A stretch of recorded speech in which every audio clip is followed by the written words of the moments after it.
Energia aurrezteko planak zabaldu nahi ditugu, udaletxetik, eta eraikinen birgaitze energetikoa sustatu.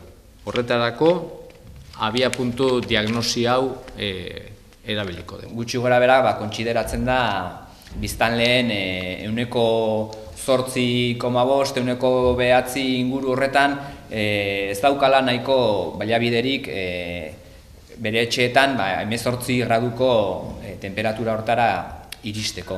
Tolosan, martxan jarri behar dugun proiektu hau, bai ingurumen arlotik, bai zerbitzu sozialan arlotik, eta Lanbide Heziketako Institutuko ikasleen eta zentroaren laguntzarekin, asmoa daukaguna da argazki bat ateratzea, pixkat gehiago sakontzea arazo honetan ikusteko informazioa lortzeko, eta hortarako egoera honetan dauden 11 etxe bizitzatan bisita batzuk egingo dira, bisita horiek Lanbide Heziketako ikasle batzuk eta irakasle batzuk egingo dituzte, eta horrekin lortuko dugu ikustea arazoien zentzu dian arrazoi nagusiak, ez?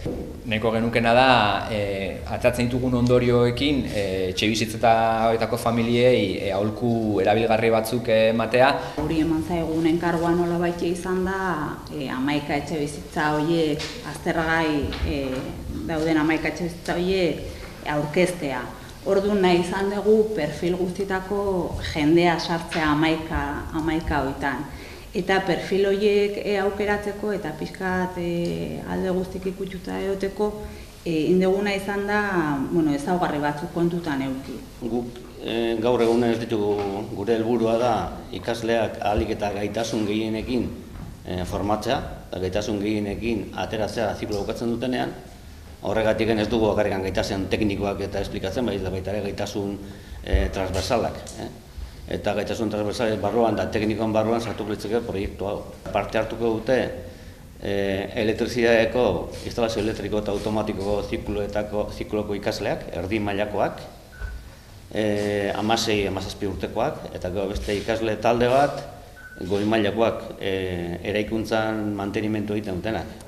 Ia gaur egun lanean ari dira nola egin nola egin bardan diagnostikoak, ikusiko dira hasiko dira erdi mailako elektrizitatekoak faktura aztertzen, ze kontratazio mota daukate, erabilpena nola egiten da, gastua noiz dago, gehiena, horren arabera baita ere jaitsi daiteke faktura elektrikoa. Egingo da diagnosi bat baita ere ze etxe tresneria dauzkaten etxe horietan, eta nola efizienteago izan daitezken. Baita ere ikusiko da nola dagoen beraukuntza sistema ikastetxe etxe horietan, isolamendu esparrua nola daukate isolatu etxea, eta gauza egin dena ingo diagnostikoat, eta gero ingo dira gomendio batzuk emango zaizkie aurrezpena lortu ahal izateko.